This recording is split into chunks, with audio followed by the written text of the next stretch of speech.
ఈ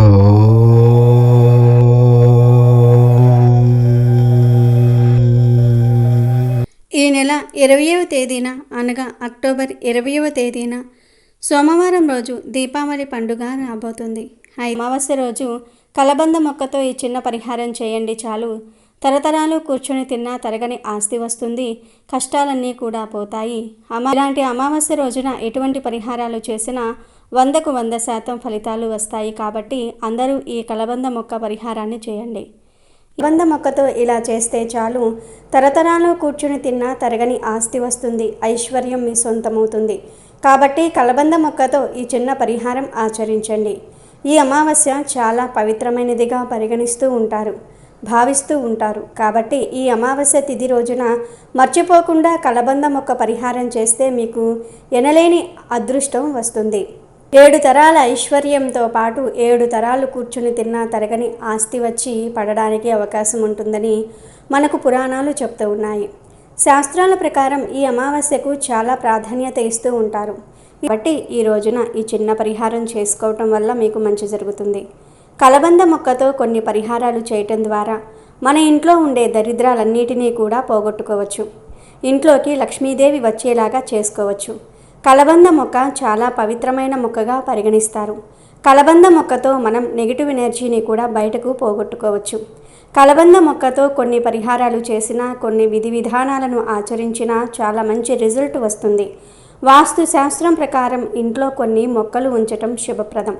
కలబంద మొక్క కూడా అలాంటి మొక్కలలో ఒకటి. ఈ మొక్క అందరి ఇళ్లలో కనిపిస్తూ ఉంటుంది. కలబంద మొక్కను అదృష్ట మొక్కగా భావిస్తారు, అదృష్ట మొక్కగా కూడా పిలుస్తూ ఉంటారు. కలబంద మొక్క ఇంట్లో ఉంటే శుభం అని నమ్ముతూ ఉంటారు. ఎందుకంటే ఇది శుభాన్ని సూచిస్తుందని మనకు వేద పండితులు చెప్తూ ఉంటారు. దీనితో మనిషి జీవితం ముడిపడి ఉంటుంది. అలాగే కాకుండా మనిషి జీవితంలో వచ్చే కొన్ని రకాల సమస్యలను కూడా పోగొట్టుకోవడానికి ఈ కలబంద మొక్క పనిచేస్తుంది. కలబంద మొక్కను ఏ దిశలోనైనా సరే నాటవచ్చు. ఎందుకంటే కలబంద మొక్క ఏ దిశలో నాటినా మనకు మంచి ఫలితాలే వస్తాయని శాస్త్రాలు చెప్తూ ఉన్నాయి. కలబంద మొక్క ఏ వైపుకైతే ఎక్కువగా వాలి పెరుగుతూ ఉంటుందో దానిని బట్టి మన సంపాదనను కూడా మనం అంచనా వేసుకోవచ్చు. కుడివైపుకు వంగి కలబంద మొక్క పెరిగితే మన సంపాదన విపరీతంగా పెరుగుతుంది అని అర్థం. అదే ఎడమవైపుకు వాలి కలబంద మొక్క పెరిగితే మనకు ఎప్పుడూ కూడా ధనానికి లోటు ఉండదని అర్థం.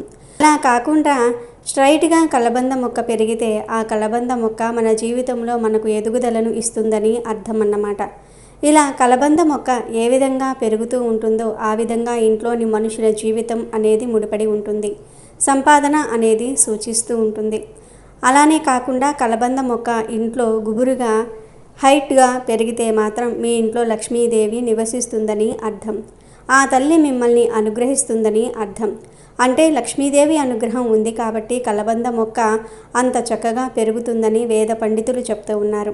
కాబట్టి సంపదకు మానవుడి యొక్క జీవితానికి ముడిపడి ఉంటుంది కలబంద మొక్క. కాబట్టి కలబంద మొక్కతో ఏం చేసినా కానీ మంచి ఫలితాలు వస్తాయి. కలబంద మొక్కను ఇంట్లో పెంచేటప్పుడు సరైన స్థలాల్లో పెట్టుకోవాలి. అలా పెట్టుకుంటే ఎప్పుడూ కూడా మనకు సంపదకు ఆనందానికి లోటు అనేది ఉండదు. ముక్కోటి దేవతలు మీ ఇంట్లో నివసిస్తూ ఉంటారు. ఖచ్చితంగా ఇంట్లో కలబంద మొక్కను పెంచుకోవాలి. ఇంట్లో కలబంద మొక్కను నాటడం వల్ల పాజిటివ్ ఎనర్జీ అనేది వస్తుంది. దీనితో పాటు నెగిటివ్ ఎనర్జీ అంతా కూడా తొలగిపోతుంది. అలానే కలబంద మొక్కను ఇంట్లో పెంచుకుంటే మన ఇంట్లో శ్రేయస్సు, ఆనందము, శాంతి ఇవన్నీ కూడా నెలకొంటాయి. మీ ఇంటి వెనుక వైపు కలబంద మొక్కను పెంచితే అనవసరమైన ఖర్చులు తగ్గుతాయి, ఆదాయం అనేది బాగా పెరుగుతుంది. మీ జీవితంలో దరిద్రాలు పోయి అష్టైశ్వర్యాలు కలగాలంటే మనం అమావాస్య రోజు చక్కగా ఈ పరిహారం చేయాలి. మరి అసలు ఈ చైత్ర రోజు కలబంద మొక్కతో ఏం చేయాలి అనే విషయాన్ని ఇప్పుడు మనం ఈ వీడియోలో వివరంగా తెలుసుకుందాము. ఫ్రెండ్స్, ఈ వీడియో చూసే ముందు జై శ్రీరామ్ అని ఒక చిన్న కామెంట్ చేయండి. అలాగే ఈ వీడియోకి ఒక లైక్ కొట్టడం మర్చిపోవద్దు. ఈ అమావాస్య రోజు ఎవ్వరూ కూడా రాగి ఉసిరికాయను ఏ రూపంలోనూ కూడా తినకూడదు. పచ్చడి రూపంలో కూడా ఉసిరికాయను తినకూడదు. అలాగే ఈ అమావాస్య రోజు పెరుగును, పాలను ఎవరికి అప్పుగా కానీ చేతి బదులుగా కానీ ఇవ్వకూడదు. ఈ ప్రపంచంలో మనం ఎదుర్కొనే ప్రతి సమస్య వెనుక ఒక ఆధ్యాత్మిక కారణం, ఒక పరిష్కారం దాగి ఉంటుంది. మన చుట్టూ ఉన్న ప్రకృతిలో, మన ఇంట్లో పెంచుకునే చిన్న చిన్న మొక్కలలో కూడా దైవిక శక్తులు నిగూఢంగా ఉంటాయి. వాటిని సరైన సమయంలో, సరైన పద్ధతిలో ఉపయోగించుకుంటే మన జీవితంలో అద్భుతాలు జరుగుతాయి. మన కష్టాలు, దరిద్రాలు తొలగిపోయి ఐశ్వర్యం, విజయం మనల్ని వరిస్తాయి. అలాంటి మహిమాన్వితమైన మొక్కలలో ఒకటి కలబంద. మనం సాధారణంగా చర్మ సౌందర్యానికి, ఆరోగ్యానికి మాత్రమే ఉపయోగించే ఈ కలబంద మొక్క వాస్తుశాస్త్రంలో, తాంత్రిక శాస్త్రంలో అపారమైన శక్తిని కలిగినదిగా చెప్పబడింది. ఈ మొక్కను సరైన పద్ధతిలో ఉపయోగిస్తే కూర్చుని తిన్నా తరగని ఆస్తిని, అదృష్టాన్ని పొందవచ్చు. ముఖ్యంగా దీపావళి అమావాస్య తాంత్రిక శక్తులకు, ఆధ్యాత్మిక సాధనలకు అత్యంత శక్తివంతమైన రోజు. ఈ రోజున చేసే పరిహారాలు 1000 రెట్ల అధిక ఫలితాలను ఇస్తాయి. ఈ రోజున మనం చెప్పుకోబోయే ఈ చిన్న కలబంద పరిహారాన్ని శ్రద్ధగా, నమ్మకంతో ఆచరిస్తే మీ జీవితంలో ఎలాంటి కష్టాలు ఉన్నా, ఎంతటి దరిద్రం పట్టి పీడిస్తున్నా, ఆర్థికంగా ఎంత నష్టపోయి ఉన్నా, అప్పుల బాధలో ఎంత కూరుకుపోయి ఉన్నా వాటన్నిటి నుండి విముక్తి లభించి మీ జీవితం బంగారుమయం కావటం ఖాయం. ఇది ఎందరో ఆచరించి అద్భుతమైన ఫలితాలను పొందిన ఒక శక్తివంతమైన రహస్యమైన పరిహారం. ఈ పరిహారాన్ని దీపావళి అమావాస్య రోజున సూర్యాస్తమయం తర్వాత రాత్రి సమయంలో చేయాలి. ఆ రోజున స్నానం చేసి శుభ్రమైన వస్త్రాలు ధరించి మనసును ప్రశాంతంగా ఉంచుకోవాలి. ముందుగా మీ పూజ గదిలో దీపం వెలిగించి మీ ఇష్టదైవాన్ని, మీ కులదైవాన్ని ప్రార్థించుకోవాలి. ఓ భగవంతుడా, నేను నా కష్టాలు, దరిద్రాలు తొలగిపోయి ఐశ్వర్యము, విజయము సిద్ధించాలని ఈ చిన్న పరిహారాన్ని ఆచరిస్తున్నాను. నా ప్రయత్నం ఫలించేలా నాపై నీ కరుణా కటాక్షాలు చూపి ఈ పరిహారం నిర్విఘ్నంగా జరిగేలాగా ఆశీర్వదించమని మనస్ఫూర్తిగా వేడుకోవాలి.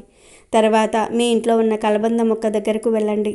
ఆ మొక్కకు మనసులోనే నమస్కరించి, ఓ వనదేవత, ఓ దివ్య ఔషధి, నీలో ఉన్న సకల దైవిక శక్తుల సహాయంతో నా జీవితంలోని సమస్త ప్రతికూల శక్తులను, నరు దృష్టిని, దరిద్రాన్ని హరించి నాకు ఆరోగ్యాన్ని, ఐశ్వర్యాన్ని, విజయాన్ని ప్రసాదించు తల్లి.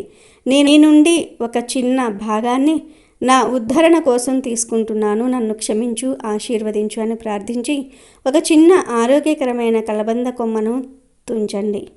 గుర్తుంచుకోండి, మొక్కను హింసించకూడదు.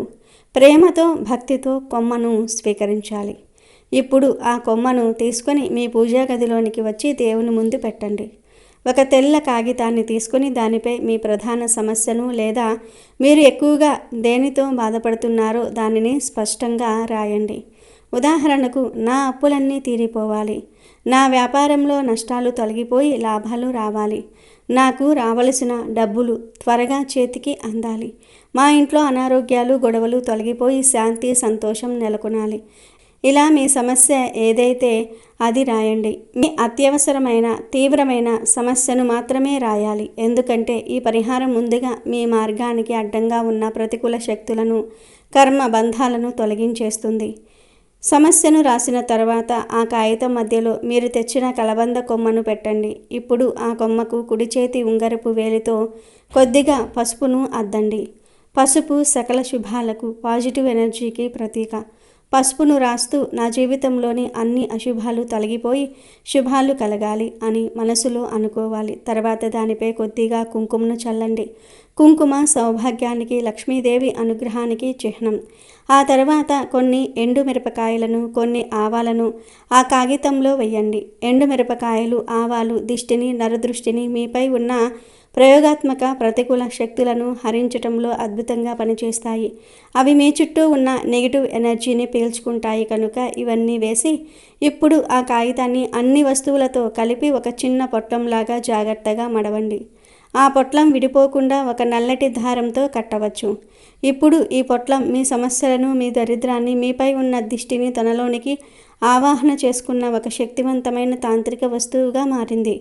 ఆ పొట్లాన్ని చేతిలో పట్టుకుని దేవుడికి నమస్కరించి ఇంట్లో ఎవరితోనూ మాట్లాడకుండా, వెనక్కి తిరిగి చూడకుండా నేరుగా మీ ఇంటికి సమీపంలో ఉన్న జిల్లేడు చెట్టు దగ్గరకు వెళ్ళండి. జిల్లేడు చెట్టును తాంత్రిక శాస్త్రంలో అత్యంత శక్తివంతమైనదిగా భావిస్తారు.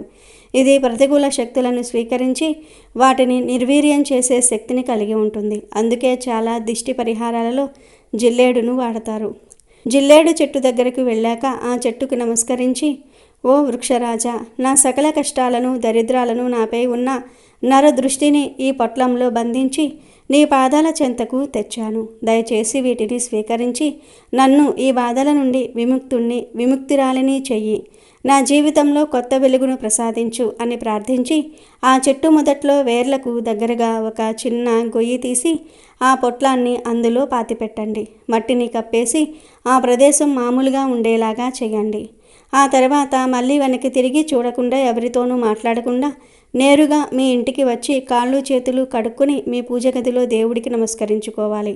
ఈ పరిహారం పూర్తయిన మరుక్షణం నుండి మీ చుట్టూ ఉన్న ప్రతికూల వాతావరణం తొలగిపోవటం మొదలవుతుంది. మీలో ఒక కొత్త ఉత్సాహము, ఒక పాజిటివ్ దృక్పథం ఏర్పడతాయి. కొన్ని రోజుల్లోనే మీ సమస్యలు ఒక్కొక్కటిగా పరిష్కారం కావటం, మీరు చేస్తున్న పనులలో ఆటంకాలు తొలగిపోవటం, డబ్బుకు సంబంధించిన మార్గాలు తెరుచుకోవటం మీరే గమనిస్తారు. ఇది ప్రకృతిలో దాగి ఉన్న శక్తులను మన సంకల్ప శక్తితో అనుసంధానించి మన జీవితాలను మనమే మార్చుకునే ఒక అద్భుతమైన ప్రక్రియ. కనుక అందరూ ఈ దీపావళి అమావాస్యకు ఈ శక్తివంతమైన కలబంద పరిహారాన్ని పూర్తి నమ్మకంతో ఆచరించి జీవితంలోని చీకట్లను ప్రారద్రోలి ఐశ్వర్యం, విజయం అనే దీపాలను వెలిగించుకోండి. ఇక మీకు తిరగనేదే ఉండదు. అన్ని శుభాలే జరుగుతాయి. దీపావళి అనేది దీపాల పండుగ. దీనిని దివాళీ అని కూడా అంటారు. ఇది హిందూ పండుగ. ఆశ్వీజ అమావాస్యకే దీపావళి అమావాస్య అని పేరు. హిందువులు అత్యంత ప్రియంగా జరుపుకునే పండుగ దీపావళి అనే చెప్పుకోవాలి. చిన్న పెద్ద దీపావళి పండుగ కోసం ఎంతో ఉత్సాహంగా ఎదురుచూస్తారు. దీపావళి అంటే వెలుగుల పండుగ. ఇది ప్రధానంగా భారతదేశంలో జరుపుకునే అతిపెద్ద మరియు గొప్ప పండుగలలో ఒకటి. దీపావళి ఆనందము, విజయము మరియు సామరస్యానికి గుర్తుగా జరుపుకునే పండుగ. దసరా పండుగ జరిగిన 20 రోజుల తర్వాత దీనిని జరుపుకుంటారు. దీపావళి అనే పదం హిందీ పదం. దీనికి దీపాల శ్రేణి అని అర్థం. దీప ప్లస్ ఆవలి అంటే మట్టి దీపాలు మరియు ఆవలి అంటే క్యూ లేదా వరుస అని అర్థం. దీపావళి అమావాస్య నాడు సాయంత్రం చీకటి పడిన తరువాత లక్ష్మీదేవిని పూజించటం ఆనవాయితీ. అయితే ఇలా లక్ష్మీదేవిని పూజించేటప్పుడు ఈ పూజలో ఆడవారు ఇప్పుడు మనం చెప్పుకోబోయే ఒక వస్తువును ఉంచితే వారి సౌభాగ్యం 10 కాలాల పాటు చల్లగా ఉంటుందని పెద్దలు చెప్తూ ఉన్నారు. దీపావళి రోజు స్నానం చేసి ఇంటి ముందు ముగ్గులు పెట్టుకుని గడపకు పసుపు కుంకుమలు రాసి ఇంటినంతటా శుభ్రంగా ఉంచుకోవాలి.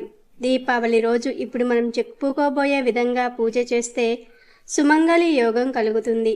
పూర్వం ఏ ఇంట్లో చూసినా రోలు ఉండేది. ఏ శుభకార్యం చేసినా పసుపు దంచి మొదలు పెట్టేవారు. రోలును గౌరీదేవి స్వరూపంగా భావిస్తారు.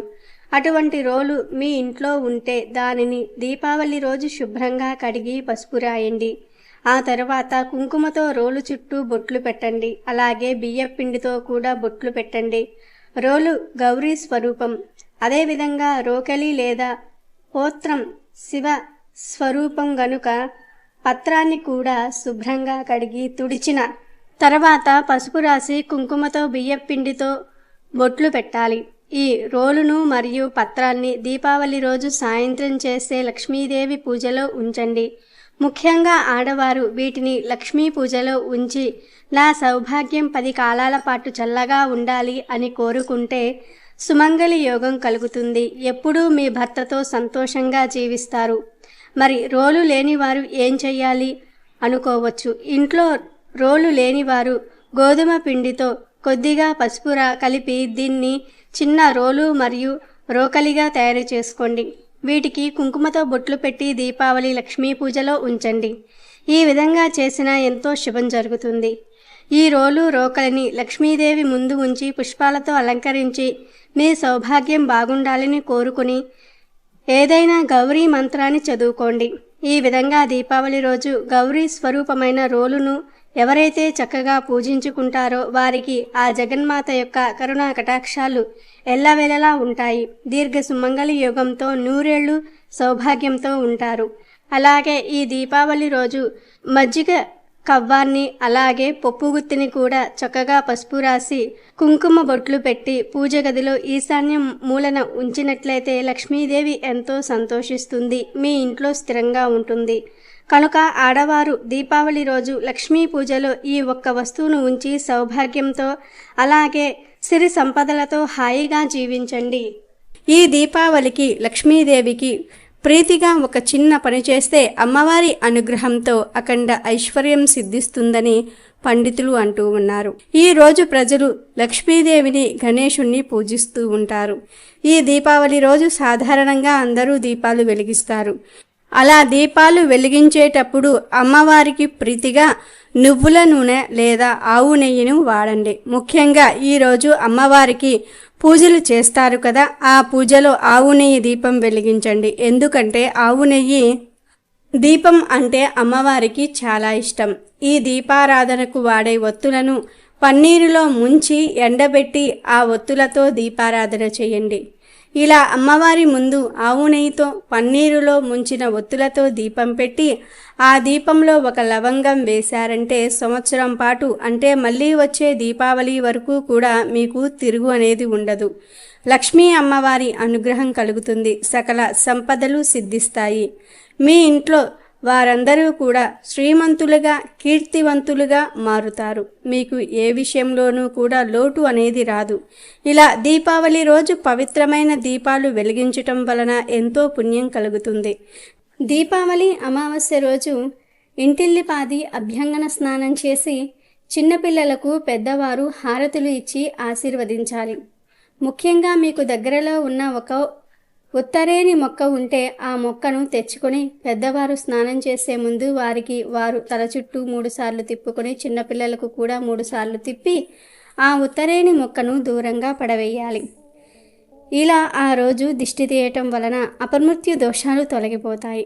ఇలా దిష్టి తీసిన తర్వాత అభ్యంగన స్నానం చేసి కొత్త బట్టలు కట్టుకొని సూర్యోదయానికి ముందే లక్ష్మీ పూజ చేసుకోవాలి.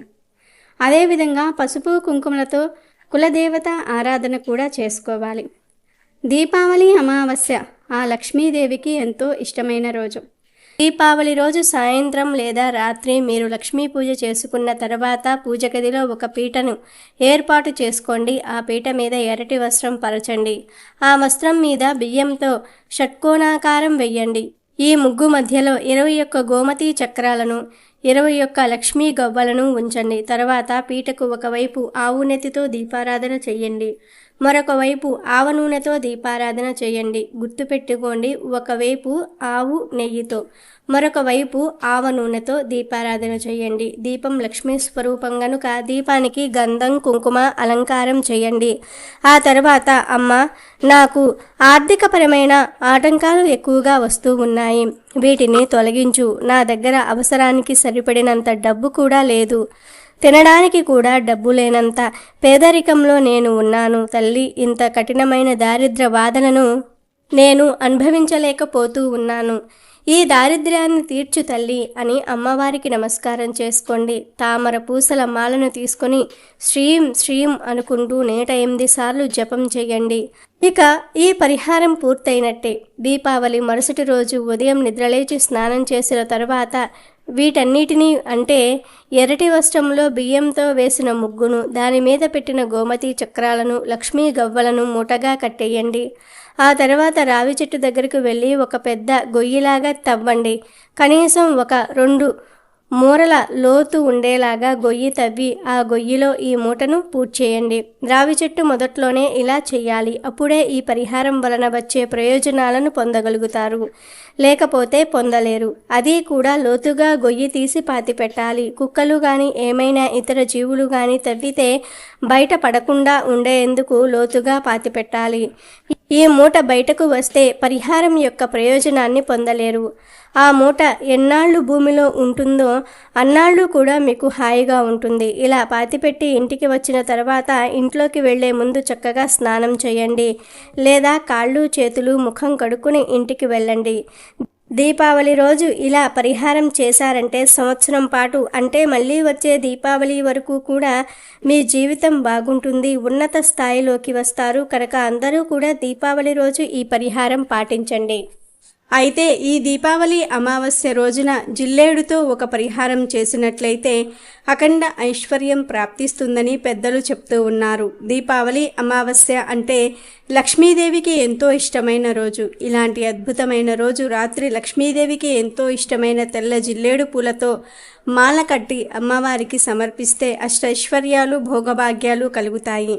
సాధారణంగా అందరూ దీపావళి అమావాస్య రోజు రాత్రి సమయంలోనే అమ్మవారికి పూజలు చేస్తారు. అలా పూజ చేసే సమయంలో తెల్ల జిల్లేడు పూలమాలను అమ్మవారికి సమర్పించండి. ఇలాంటి దివ్యమైన రోజు తెల్ల జిల్లేడు పూలను లక్ష్మీదేవికి సమర్పిస్తే మీరు పట్టిందల్లా బంగారం అయ్యేలాగా లక్ష్మీదేవి అమ్మవారు దీవిస్తారు. అదేవిధంగా ఈరోజు పూజలో తెల్ల జిల్లేడు ఆకు మీద దీపం వెలిగించండి. ఆ దీపం ఎలా వెలిగించాలంటే ముందు ఒక తెల్ల జిల్లేడు ఆకును తెచ్చుకొని శుభ్రంగా కడిగి ఆ ఆకును ఒక రాగి ప్లేట్లో కానీ ఇత్తడి ప్లేట్లో కానీ ఉంచి అమ్మవారి ముందు పెట్టండి. ఆ ఆకు మీద ఒక ప్రమిదను పెట్టి ఆవు నెయ్యి వేసి దీపం వెలిగించండి. మీ ఇష్టం ఎన్ని ఒత్తులు అయినా సరే వేసుకోవచ్చు. ఇలా దీపావళి రోజు తెల్ల జిల్లేడు ఆకు మీద దీపం వెలిగిస్తే చాలా రకాల దోషాలు పోతాయి, గ్రహ బాధలు తొలగిపోతాయి, ఆర్థిక బాధలు తొలగి అదృష్టం మిమ్మల్ని వరిస్తుంది, అఖండ ఐశ్వర్యం సిద్ధిస్తుంది. కనుక వచ్చే దీపావళి రోజు ప్రతి ఒక్కరూ కూడా తెల్ల జిల్లేడు పూలతో ఆకుతో ఈ విధంగా చేసి అమ్మవారి అనుగ్రహాన్ని పొంది సమస్యలను తొలగించుకొని సంతోషంగా జీవించండి. అయితే ఈ దీపావళి పండుగ వచ్చేలోపు లేదా దీపావళి పండుగ రోజు ఇంటి గుమ్మానికి ఇది కడితే చాలు, 1 గంటలో మీ జాతకం మారిపోతుంది. జాతక దోషాలన్నీ కూడా పోతాయి. తరతరాలకు తరగని ఐశ్వర్యం వస్తుంది. మీ ఇంట్లో ఉన్న దరిద్ర బాధలు, అప్పులు, కష్టాలు అన్నీ తొలగిపోతాయి. వద్దన్నా డబ్బు వస్తుంది. ఇంటికి ఉన్న నరదృష్టి అంతా కూడా పోయి కోట్లు వచ్చి ఒళ్ళో పడతాయి. మరి ఇంతకీ దీపావళి రోజు ఇంటి గుమ్మానికి ఏం కట్టాలి అనే విషయాన్ని ఇప్పుడు మనం ఈ వీడియోలో వివరంగా తెలుసుకుందాం. ఈ దీపావళి అమావాస్య లోపు లేదా దీపావళి అమావాస్య రోజు ఒక కొత్త ఎర్రగుడ్డను తీసుకొని దానిలో 3 జిల్లేడు పువ్వులను వేయండి. తరువాత ఒక పసుపు రంగు నిమ్మకాయను కూడా తీసుకొని దానికి పసుపు కుంకుమలు రాయండి. తర్వాత ఈ నిమ్మకాయను కూడా ఎర్రటి గుడ్డలో వేసి లాస్ట్లో ఒక 2 రూపాయల కాయిన్ కూడా ఎర్రగుడ్డలో వేయండి. తర్వాత వీటన్నిటిని ఒక చిన్న మూటలాగా కట్టండి. అలా మూట కట్టేసి ఈ మూట మీద కూడా పసుపు కుంకుమతో బొట్లు పెట్టండి. ఆ తర్వాత ఈ మూటను తీసుకుని వెళ్ళి మీ మెయిన్ డోర్ పై భాగంలో మధ్యలో కట్టండి. అంటే మీరు లోపల నుండి బయటకు వచ్చిన లేదా బయట నుండి లోపలికి వచ్చిన ఆ మూట మీ నెత్తికి తగిలేలాగా కట్టండి. అంటే మీ తలకు జుట్టుకు తగిలేలాగా కట్టండి. ఇలా కట్టడం వలన మీ నెత్తి మీద ఉన్న శని పోతుంది. ఎందుకంటే జుట్టులోనే శని ఉంటాడు. జుట్టుకు మూట తగిలిందంటే మీ నెత్తి మీద ఉన్న శని పోతుంది. దాని వలన చాలా వరకు రావాల్సిన సమస్యలు రావు. చాలా మంచి జరుగుతుంది. జిల్లేడు ఆకులు, నిమ్మకాయ, 2 రూపాయల కాయిన్ ఇవన్నీ కూడా చాలా శక్తివంతమైనవి. వీటిని మూటకట్టి మీ ఇంటి ముందు కట్టడం వలన మీ ఇంటికి ఎవరి దృష్టి తగలకుండా ఉంటుంది. నెగిటివ్ ఎనర్జీ అనేది కూడా మీ ఇంట్లోకి రాలేదు. ఇంట్లోని వారికంతా కూడా మంచే జరుగుతుంది. 1 గంటలో జాతకంలోని దోషాలు పోతాయి. జాతకం అద్భుతంగా మారుతుంది. తరతరాలకు తరగని ఐశ్వర్యం వస్తుంది. లక్ష్మీదేవి అనుగ్రహం సిద్ధిస్తుంది. ఇలా కట్టిన మూటను 6 నెలల తర్వాత తీసి ఏదైనా ఒక చెట్టు మొదట్లో పాతిపెట్టేయాలి. ఇది చాలా సింపుల్ పరిహారం, కానీ ఫలితం మాత్రం చాలా అద్భుతంగా ఉంటుంది. దీపావళి లోపు కానీ లేదా దీపావళి రోజు కానీ ఈ పరిహారాన్ని చేస్తే చాలా అద్భుతమైన ఫలితాలు వస్తాయి. పగటిపూట లేదా రాత్రిపూట ఎప్పుడైనా సరే ఈ పరిహారాన్ని చేసుకోవచ్చు. కనుక అందరూ కూడా గుర్తుంచుకుని దీపావళి రోజు లేదా దీపావళి లోపు గుమ్మానికి ఈ మూటను కట్టి లక్ష్మీదేవి అనుగ్రహంతో కష్టాలను తొలగించుకొని శుభాలను పొంది సంతోషంగా జీవించండి. ఉత్తర భారతదేశంలో దీపావళి 5 రోజులు జరుపుకునే పండుగ. మనకిది 3 రోజులు జరుపుకునే పండుగ. ఈ పండుగ అనంతరం మనకు కార్తీక మాసం వస్తుంది. మానవులే కాదు ముల్లోకాలు పవిత్రంగా ఆచరించే పెద్ద పండుగ దీపావళి. ప్రతి ఒక్కరి జీవితంలో వెలుగులు నిండాలని సూచించేదే దీపావళి పండుగ. జీవితంలోని చీకట్లను ప్రారద్రోలి వెలుగులు నింపేదే దీపావళి. దీపావళి చాలా సంతోషకరమైన సందర్భం. దీపావళి రోజు ఉదయం నుండి ప్రతి కుటుంబం బిజీగా ఉంటుంది. ఈరోజు అందరూ కొత్త బట్టలు ధరిస్తారు. స్నేహితులు మరియు బంధువులను సందర్శిస్తారు. ఒకరికొకరు బహుమతులు ఇచ్చుకుంటూ ఉంటారు. బహుమతులు ఇస్తారు మరియు తీసుకుంటూ ఉంటారు కూడా. ఇక ఈరోజు సాయంత్రం అవ్వగానే ప్రతి ఇంటి ముందు మట్టి దీపాలు వెలిగిస్తారు. ఈరోజు విజయం మరియు శ్రేయస్సు కోసం సంపదలకు ఆదిదేవత అయిన శ్రీ మహాలక్ష్మీదేవికి ప్రార్థనలు చేస్తారు, పూజలు చేస్తారు. చీకటిని ప్రారద్రోలుతూ వెలుగులు తెచ్చే పండుగగా, విజయానికి ప్రతీకగా దీపావళి పండుగను జరుపుకుంటారు. దీపమాలికల శోభతో వెలుగొందే గృహంగానాలు ఆనంద కోలాహలంతో వెల్లివిరిసే ఆబాల గోపాలం, నూతన వస్త్రాల రెపరెపలు, పిండి వంటల ఘుమఘుమలు, బాణాసంచా చప్పట్లు ఈ దివ్య దీపావళి సోయగాలు. దీపావళి పండుగకు ముందు రోజు ఆశ్వీజ బహుళ చతుర్దశి, దీన్ని నరక చతుర్దశిగా జరుపుకుంటూ ఉంటారు. దీపావళి సందర్భంగా ప్రజలు లక్ష్మీ గణేశుణ్ణి కూడా పూజిస్తారు. అడ్డంకులను తొలగించే దేవుడిగా పిలువబడే గణేశుణ్ణి జ్ఞానము మరియు తెలివి కోసం పూజిస్తారు. అలాగే లక్ష్మీదేవిని దీపావళి సందర్భంగా సంపద మరియు శ్రేయస్సు కోసం పూజిస్తారు. దీపావళి పూజ ఈ లక్ష్మీ గణేశుల ఆశీర్వాదాలను కలగజేస్తుందని నమ్ముతూ ఉంటారు. చిన్న పెద్ద అనే తేడా లేకుండా దీపావళి రోజు ఆరు బయట చేసే సందడి అంతా ఇంతా కాదు. చిన్న పెద్ద టపాసులు కాలుస్తూ దీపాలు పెడుతూ ఆనందంగా గడుపుతూ ఉంటారు. దీపావళి అంటే దీపాల క్రమం అని అర్థం. దీపం వెలుగును పంచుతుంది, చైతన్యాన్ని ప్రతిఫలిస్తుంది, కమ్ముకున్న కారు చీకటిని చీల్చివేస్తుంది. దీపం పరబ్రహ్మ స్వరూపం. అలాంటి దీపాలతో చేసే అపురూపమైన పండుగ దీపావళి. దీపావళి రోజు దీపాలతోనే పండుగ కాబట్టి ఆ రోజు లక్ష్మీదేవిని ఆరాధించే ఆచారం ఏర్పడింది. ఇక శాస్త్రీయ కోణంలో చూసిన దీపావళికి చాలా ప్రాధాన్యత ఉంది. వర్షాకాలం తర్వాత వచ్చే పండుగ దీపావళి. వర్షాల కారణంగా నీళ్లు ఎక్కడ పడితే అక్కడ నిలిచిపోయి క్రిమి కీటకాలు బాగా వృద్ధి చెందుతాయి. వాటి వల్ల ప్రజలు అనారోగ్య పాలవుతారు. ఇలాంటి పరిస్థితుల్లో ఆరు బయట దీపాలు వెలిగించటం వల్ల చాలా కీటకాలు వెలుగుకు ఆకర్షితమై దీపంలో పడి చనిపోతాయి. ఇక దీపావళి నాడు కాల్చే టపాసులు, మతాబులు, వాటి నుంచి వచ్చే పొగ, దోమలు మొదలైన వాటిని మట్టు పెడతాయి. ఇక విషయంలోనికి వస్తే దీపావళి అమావాస్య అనేది చాలా శక్తివంతమైనది మరియు పవిత్రమైనది కూడా. ఎందుకంటే ఈ అమావాస్య అంటే లక్ష్మీదేవికి కూడా చాలా ఇష్టం.